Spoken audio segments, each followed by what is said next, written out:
So it's recording. Good.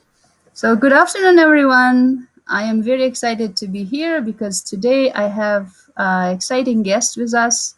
It is Brian, and he is an executive director of Velo Bike Canada or Velo Canada Bike. And I am excited because he has an incredible story behind how he ended up being executive director of this exciting organization in Canada. And I am Kira Judge, and my dream is to have incredible world-class bike lanes across Canada, and cycling and family cycling becomes, in a way, a normal type of transportation in Canada. So there is no questioning about the benefits of cycling for the society. In my opinion, cycling is the one incredible solution for many complex problems the society is making and dealing right now. So that's why I would like to welcome Brian to our program. And Brian has incredible background in politics, lived in Calgary, in Winnipeg, knows people in Saskatoon, and I think across the Canada. And thanks to Brian, I have a lot of contacts in the uh, people, contact to people who are changing the world, actually. So I I think people like Brian is going to teach us and share what he learned from his experience. So, hello, Brian, Hi. and I'm so grateful that you're joining this program. It's my Um, I would like you to just tell about yourself, or why pleasure. you're doing what you're doing, and maybe just kind of share the mission of your organization and what you're trying to, or what is your vision with your organization. Yeah.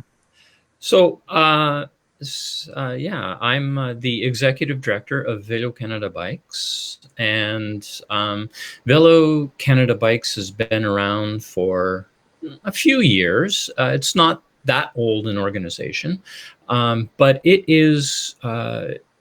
stepped in to fill the national voice to make cycling uh, accessible and safe and available for everyone. That we need to we need to build a country, build our cities in a way that actually supports people being able to choose to ride their bikes.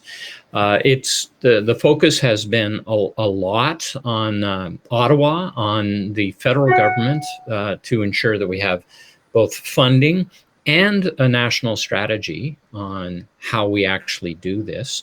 I think that now, with the increased awareness and commitment around climate change, greenhouse gas reduction, around sustainability, and the value of infrastructure and the value of choice for people to get around. Cycling certainly is. And with COVID, we've seen a lot where people are choosing to ride their bikes. It's a great time to have a bike. If you want to buy a bike, you have to join the waiting list because so many people are getting bikes now. So that's what it's about. That's what Velo Canada is doing. That's what the vision is, and certainly that's what my vision is. I believe, like you, that this is something that everybody, no matter your age, no matter your ability, no matter where you live, you should actually have the choice to be able to take a bike, to use a bike safely, and not become another roadkill statistic. So Well, that's what I'm working towards. That's what we are working towards. yeah, thank you, Brian. This is quite exciting to know your vision. And I think it's very important to understand the political will, right? And I'm so Mm. excited to hear that you're focused on Ottawa, and we are working towards national strategy, because I think that it takes, like, when it becomes national awareness, I think we will move really fast and quick towards what we want to see. Yeah. So I've been cycling for 12 years in Saskatoon, and it's minus 40 sometimes, and I still enjoy it. I was wondering what will be your answer to those people who would say, you know what, I live in a cold climate. Mm. You must be somewhat, crazy, or I don't know, it's impossible. So how do we, or in your experience, how can we convince or at least show that it's just fun to do it? And have you seen some shift, or how did you go about that, if you ever done that? Well, yes, I'm a 12-month of the year bike rider. I was a 365 day of the year bike commuter in Calgary, and maybe not minus 40, but the coldest I rode in was minus 35. It, I always say it's a matter of the right clothing choice, and the ideas are, and all of the choices are out there for the right clothing choice, and it doesn't have to be big and expensive. You just choose it. The hardest problem of riding your bike in the winter is, do you dress for the first 5 minutes before you warm up, or do you dress for when you are warmed up? So are you too cold for the first 5 minutes, or are you too hot for the rest of your ride? To me, that's the hardest decision. Look, I think we've seen a lot of people and a lot of government, quite frankly, who have hidden behind this excuse that we're a winter country, that we're a winter city, that we have 6 months of winter. Depends on the argument, depends on who's making it. 6 months to 8 months of winter in Canada. We can't ride bikes. It's not reasonable. And we just need to look uh, over to Europe and to see people in Finland who ride all the time, people in Sweden and Norway who ride all the time, and they have the similar climate to us. There is no excuse. You just do it. In the end, it always boils down to, how do we demonstrate that it can be done?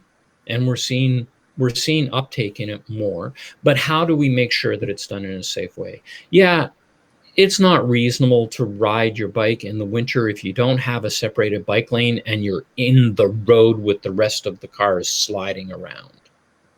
That's not reasonable. It's not safe, and I wouldn't recommend it.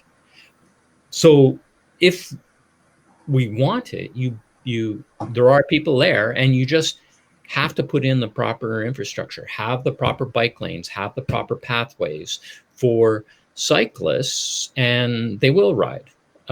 We see it all over the place. And as we're getting more and more of that safe infrastructure, the ridership in the summer, of course, is doubling all the time. But we're also seeing it going up in the winter as well, that people are recognizing that, you know what, it's a matter of choosing the right gloves and the right footwear, and footwear is actually probably the most important piece.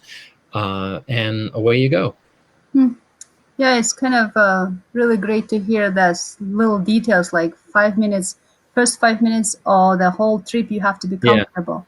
And I You think know, that I, comfort I is. actually, I actually say that in out west in particular, but in Canada, there's only 10 days of the year where you can't ride your bike, and that's during the summer, during hailstorms. Hmm. uh, that's the only time, because I've ridden in a hailstorm and it hurts. uh, so but snowstorms, rainstorms, hot days, cold days, you can ride. It's a matter of clothing choice, but a hailstorm, yeah, there's no way around that one. So, as I understand, yeah, that's kind of interesting to recognize. Like, yeah, there is some few days when you have to say, okay, today is not the right day. So, Yeah. it happened to me too, when I was like so stubborn and saying I'm going to bike, and then I would be pulling my bike home because, oh, I heard the storm is coming, but I did it anyway. But I had fun bringing home my Hmm. bike, pulling. And thanks for me, in Saskatchewan we have Saskatchewan River, and Mewasan Trail is just really incredible infrastructure that given by nature. I Right. have this interesting perspective that I'm learning from Scandinavian countries, that they teach their kids from the get-go. And as a Canadian, as I understand, you're born in Canada, raised in Canada. So how do you end up where are you now, like in terms of your mentality, your resilience towards cycling? Uh, just by doing it. It's we. I think we're beginning. I think Canada's beginning to recognize that we actually have winter every year, and that we shouldn't hide from it. We've built a lot of our cities around hiding from the winter, Mm-hmm. using winter as an excuse for not getting outside, for um, uh, not uh, not doing the same things that we do in the summer. And the people are we're beginning to embrace it. I mean, we've seen uh, a number of cities who are starting to say, look, we are a winter city. What does it mean? How do we make it so that the things you do outdoors in the winter are the same as you do in the summer? You get together, our winter outside, we've grown up having hockey rinks absolutely everywhere, and that's been about it. But now you're seeing more and more cities that are looking at uh, how uh, how you build infrastructure where people can just gather, people can share space, and not worry about it. I've been to here in Winnipeg last winter. They had the most amazing outdoor concert series, and one of them was a local band was commissioned to perform with instruments made of ice, only instruments made of ice. And I went to this, and it was incredible. And they made the instruments on top of uh, adapting and composing their music for it. Uh, and all of the instruments were made of ice. And Wow. it was incredible.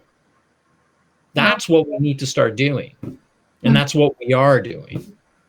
So then, having your role working towards national strategy, is there some piece that you're bringing to schools, that schools have to get on board to teach the kids to be more independent and Yeah. doing the routes on a bike? I Or how? Yeah, I think we're seeing local groups that are doing that. We are a national organization, so there are a lot of local cycling organizations like Saskatoon Cycles that are doing that kind of work on the ground. So we will support them in doing it, but that's not kind of the thing that we're Okay. doing on the ground. We'll support that, but we're seeing it here in Winnipeg. Bike Calgary has just started a program around winter cycling and cycling for kids, and how kids get to school. I think we're seeing that kind of thing happening more and more, but it is happening at a very local level as opposed to sort of the national level. Hmm. So at some point, it will probably get to the national level when the awareness comes to that. We need some kind of a national regulation or some kind of that Yeah, will and standardize. I think that it's important. I mean, when we get this national active transportation strategy, and the federal government has committed to do it, they just haven't started working on it yet. That a real national strategy needs to make sure that we're doing it for kids. It's if we design our spaces for the 8-year old and the 88-year-olds, we've actually designed a space for everybody. Mhm. And when it comes to a national active transportation strategy, you need to do it for the 8-year-olds. You need to do it for the 5-year-olds, as well as the 88-year-olds. And that means making sure that kids can get to school on their bike or walking safely. The parents, the biggest barrier to kids walking and riding their bikes to school is not the kid. They want to do it. It's actually the parent. The parents who are worried about their children's safety. So we want kids to bike. We don't have to convince the children. We actually have to convince the parents. So in a way, there is a gap in parents' understanding, or if there is a gap in infrastructure that makes parents safe, Yeah. feel or perceive cycling as safe, a mode of transportation for their kids. Exactly. And And it's interesting, right? Because kids want to ride their bikes, they want to walk to school, they want to ride their bike to school. Parents are worried about their safety, but who is jeopardizing the safety of the children? It's parents in their cars. Yeah. So the problem with kids riding are the parents, are us. We're looking at them. Yeah. It's kind of very it's kind of paradoxical, right? Like parents Oh, wants to yes. have the best for their kids, but Oh, yeah. because of their worries and because they choose to give them a ride, they become somewhat that paralyzing, right? So it's You got it. You got it. It's a negative. It's a vicious circle. so you touched it's very exciting point, the cars. And I've been thinking lately and seen some uh, people bringing this up a lot about the car's role in our choices. And I Hmm. guess it comes to the car advertising. So anything you guys are doing with respect to that, because that's what I see marketing, Yeah. car auto industry really takes big campaign. Maybe it's conscious or maybe unconscious or maybe it's really programmed towards to create the consumer base. For example, in high schools in Saskatoon here, they provide driving programs starting from grade 11, I believe, or 12. Mm. So how about in that aspect? Yeah. Society allowing it, or maybe it's just part of the routine? Or Yeah, I think it's part of the routine. I think that would be a huge hill to climb right now. But it's here's how I think about it. We have to build the choice so that people can actually make the choice. yeah, Make the choice to ride your bike. Make the choice to choose to walk or ride. What does that look like? It looks like making sure that we have the safe infrastructures that people do that, but they actually need to have a city where there's somewhere what they want to do is reasonable for them to be able to do it. So you have to look at how we build our cities. Our cities are built around cars. That's not going to change overnight. no, That you look at our suburbs with the power center, which is just a sea of parking with the big box store. I would never ask a kid or anybody really to ride their bike or walk through that safely. It's not designed for that. So the way I see it is we need to put in the infrastructure. We need then to say, how are we actually building our cities to make sure that this is a choice that people can make? So you have to put in that choice. And then you start looking at, okay, so then how do we, once that is a reasonable thing there, how do we disincentivize the choices that we don't want, like cars? And I think we're seeing a little bit of the disincentivization that's happening in different cities and different places. A carbon tax, a carbon levy, is exactly a disincentive on cars. That's what we need. It's a disincentive focused around greenhouse gas reduction. That's one of the huge problems with cars. Congestion and too much traffic is a problem, and we've seen cities that have put in congestion charges. London, England has put in had a decade ago put in congestion charges in their downtown because it just got to be too congested. That is a disincentive, and what they've seen is that it has really enhanced people making the choice to walk, ride their bike, take transit. So those are the two things need to go hand in hand. But in Canada, in the vast majority of our cities, if we put in the disincentives to, people don't actually have a safe alternative. They can't Yeah. choose that yet. So we need to build that. Yeah. So it is kind of a patience, right? Like we need patience It is and patience. It recognition. is Yeah. patience. Yeah. That's And that's that's we my you always have to make it easy for people to make the choice. yeah. And right now, it's not easy yet. In some places, it is. In some parts of different cities, it is easy to make the choice, but it's not widespread. Yeah. That's where I am kind of coming from, saying, okay, it is not easy. It's possible that you live in a non-cyclable or non-walkable neighborhood, so you have to be conscious about your location, and that's kind of I'm bringing that awareness that you need to choose where you live so you can switch from four-wheel to two-wheel. Yeah. So, can I ask you a personal question? What is your economical saving from biking year round? Well, um, I've I've never figured it out for myself, but the cost of car ownership in Canada has been calculated.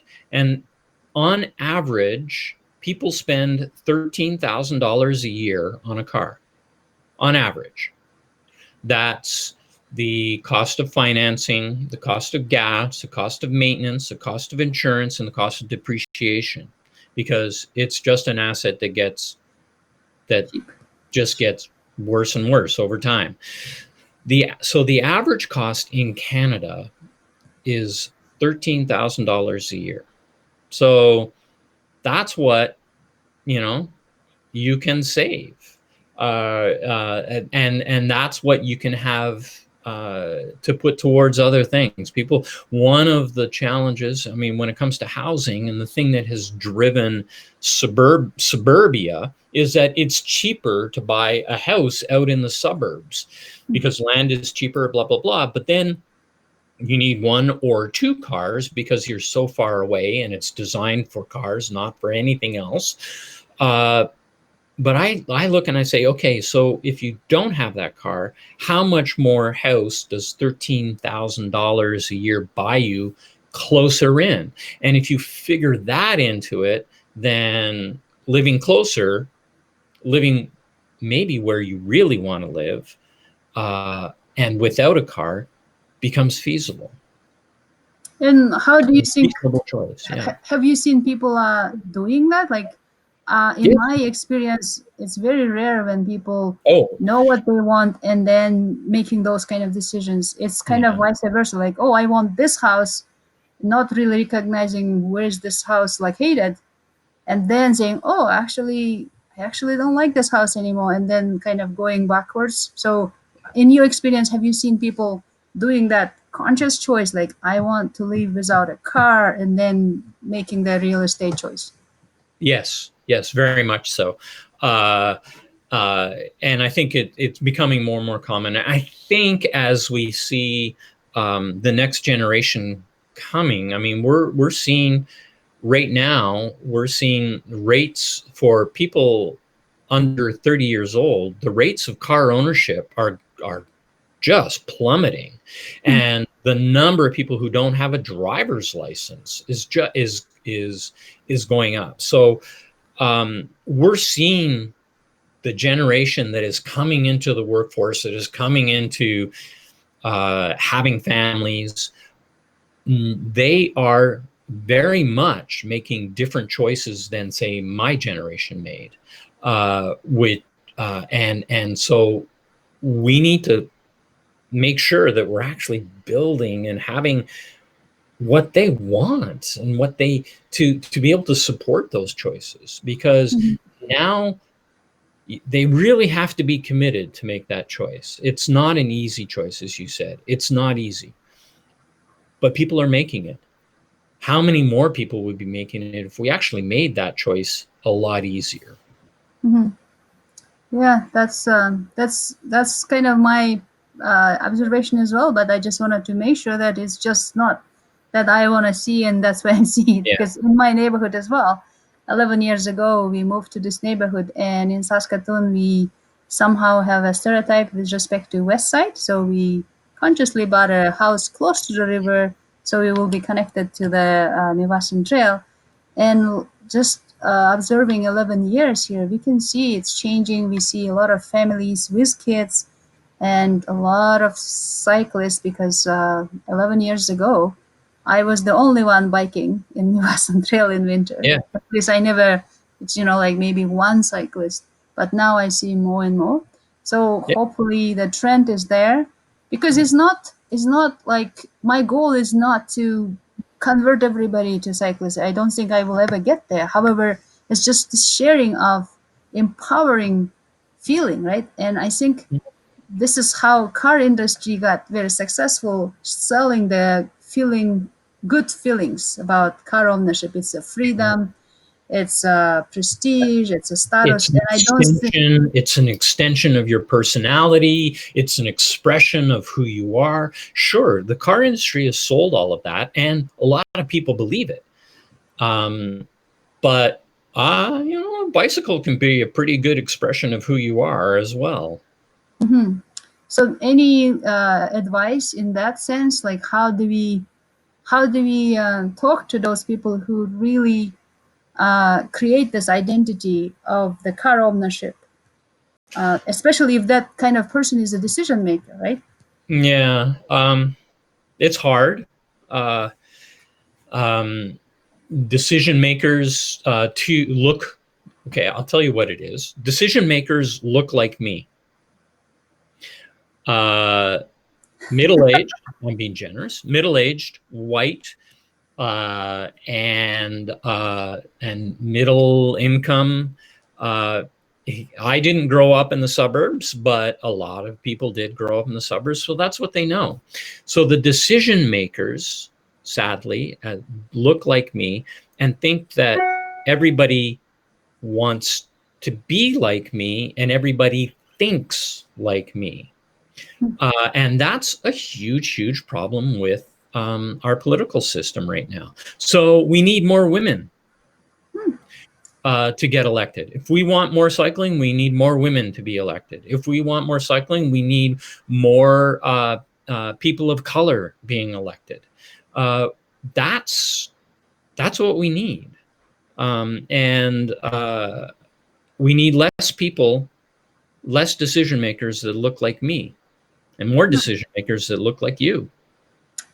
Wow, I didn't realize that we will touch this issue. However, I somehow never at least never connected that cycling is somewhat as a tool of diversifying the political arena. So now you bringing this up, I think there is a connection. Mm.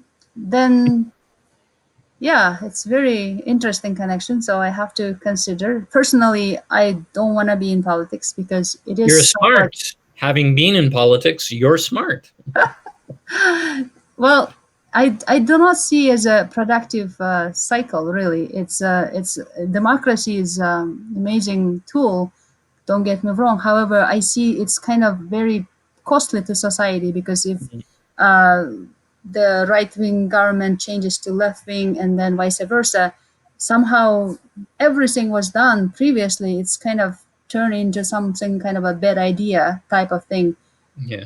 forgetting that the bad idea was funded by taxpayers' money, right? Yep. So it seems to me in our political arena, somehow the maximizing the intention is not really for people, or it kind of gets towards the political ideology, and I really don't think that Yeah. serves the people. Yeah. I agree with you. We've been less impacted by that in Canada than a lot of other countries. I think that's one of the dangers of the political world where we're heading. Um, but one of the nice things too in Canada, in particular, around around municipal governments is that there are no parties except for Montreal, Quebec City, Vancouver. There are no political parties at the municipal level. And that has allowed for a little bit more experimentation and risk taking at the political level, but it also means that things don't swing as violently as they do in other orders of government. So, I think that's I think politics at the city level, at the municipal level, is very, very different than the politics at the provincial or federal level. Yeah. Yeah, Canada is really like I observing the world events. I realize I live in the best, really in one of the best countries in the world, and I'm very Mm-hmm. grateful that I'm here. Yep. And my next question is about how is in your life choices that you biking year round. Mm. Did that choice make you somewhat different, or like that choice made you more aware of something that you wouldn't be aware if you would be just taking the transit or driving? Because one of my Mm. ideas is that to slow down, when human beings slow down, we really start enjoying ourselves and enjoying life in fullest. Yeah. Um, for me personally, probably not. I think it was my worldview that led me to cycling all the time. That led me to those choices. I I didn't bike all the time before. I mean, in when I first arrived in Calgary, because I, like so many other people, got a house where everybody else was getting a house, and um, I took transit all the time. And it was a long transit commute to get to work. Um, then I ended up moving much closer in, and I could into the closer to the downtown, and I could ride my bike all the time. And it was my awareness of the urban form, awareness of how where we choose to live within a city drives so many other choices, our impact on the environment, a lot of things that ended up having me choose to move closer to reduce my impact on the environment and be able to choose to ride a bike more often, and to choose the bike as my transportation choice as opposed to having a bike just as I'm going for a nice bite as a recreational choice. And I think that's a huge mindset that we need to get past, because most people, and certainly government, thinks of cycling as recreation Mhm. and not as transportation. Mhm. And getting people to think about bikes as a transportation choice is the hurdle that we have to overcome. If you take a look at, I'll use Winnipeg as an example. During COVID, a lot of cities opened up streets for walking and biking. Yeah. And that was what cities did right across the country, right around the world. They opened up streets, they reduced cars, they closed them to cars or limited the amount of cars on a whole bunch of streets and opened it up to walking and biking.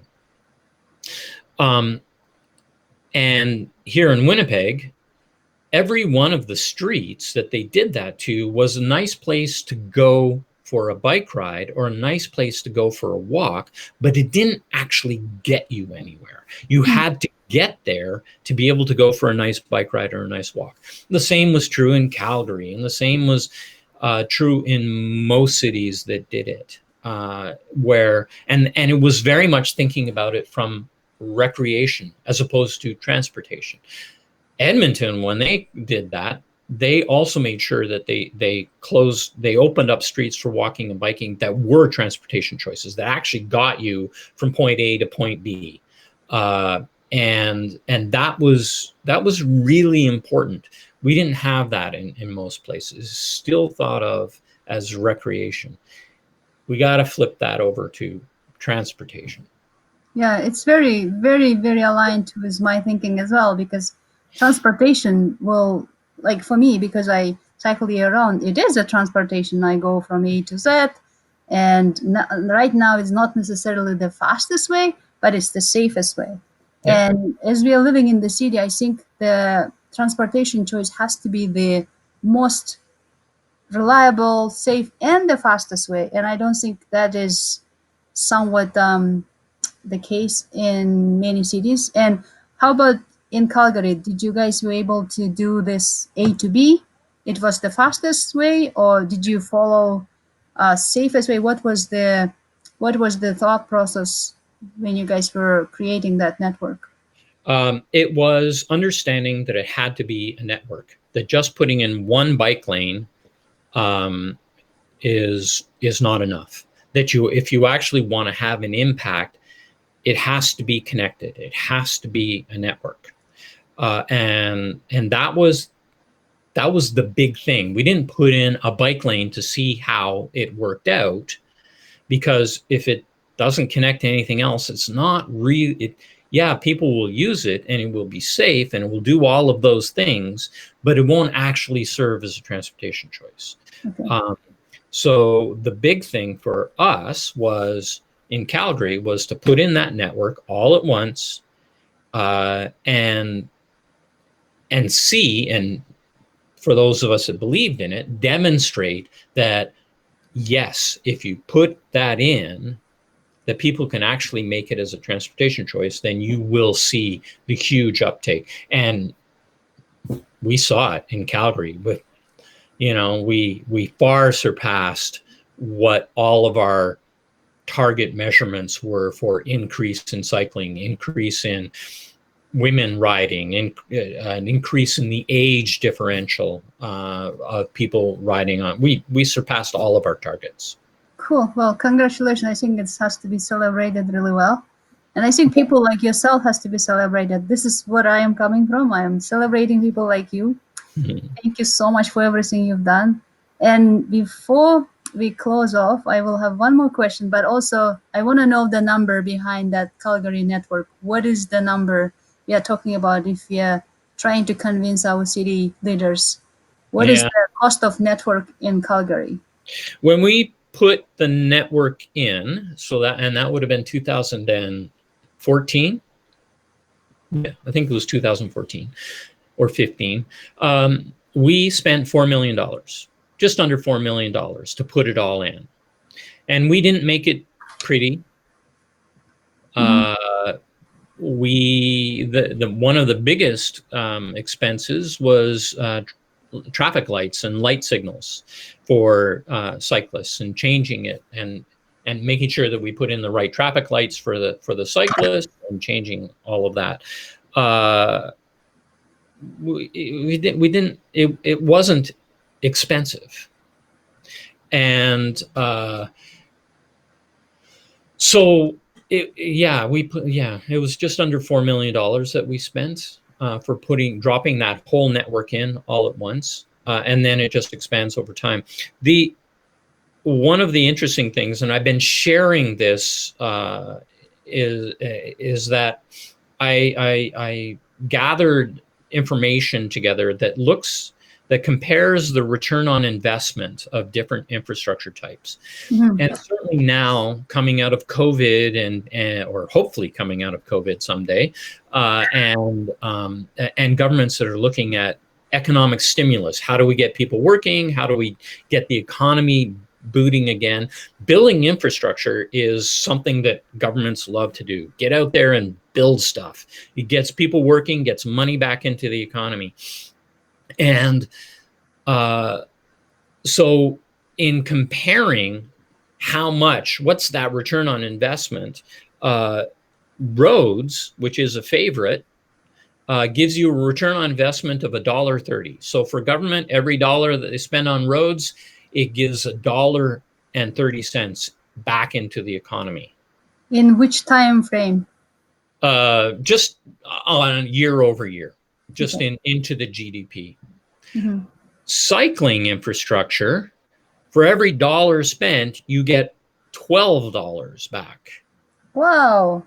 For every dollar spent on parks, you get $8 back. For every dollar spent on transit, you get $3.50 back. For every dollar spent on trees, you get $7 or $8 back. It's roads. If you are looking at the return on your investment, roads is the absolute worst that you can do. Mm-hmm. And so we need to make sure that governments, when they're looking at it, are actually going, let's get the biggest bang for our buck. And the biggest bang for our buck is walking and cycling, is parks, is transit, is our trees. That's where we get the return on that investment for our society. It's absolutely fantastic to hear all these numbers. Yeah. And Yeah. where one can get Full these numbers. numbers all over the place. So where do we get these numbers if I want to use them, or anyone I wants to use put them them? up. I put them up, posted them on the Velo Canada website. So, and that website is canadabikes.org. Okay. And you can find it there. It's under a blog post that's called "All Infrastructure is Not Created Equal," Wow, and this is it's not. very. It is not. It is not. However, I'm so grateful that you shared your time and shared with our listeners and followers on this topic. It is exciting topic. Yeah. Only I know that things will get better because I think people like yourself, myself, we kind of understanding it has to take. We have to take leadership to explain our leaders to show the numbers and bring the value to society from Yeah. our taxpayers' money. So it Plus, was it's absolutely. fun. It is fun. It is totally fun. Yeah. That's the thing. We have to sell the fun stuff. Yeah. Well, it was an absolute pleasure, Brian. I will. I hope to see you again sometimes in our program. And any last wishes for my listeners who would like to change their life, car depending life to bicycle depending life? I just try it. Just try it. Remember what it was like when we were a kid and riding our bikes. When we got a bike, when we rode our bikes around, that was freedom. And you know what? That hasn't changed. We, as adults, we've just forgotten that. We've forgotten it. It's freedom. So bicycle is freedom. Yeah. Cool. Well, thank you, Brian. I am going to say goodbye now, and till the next time. My pleasure. Thank you so much for everybody.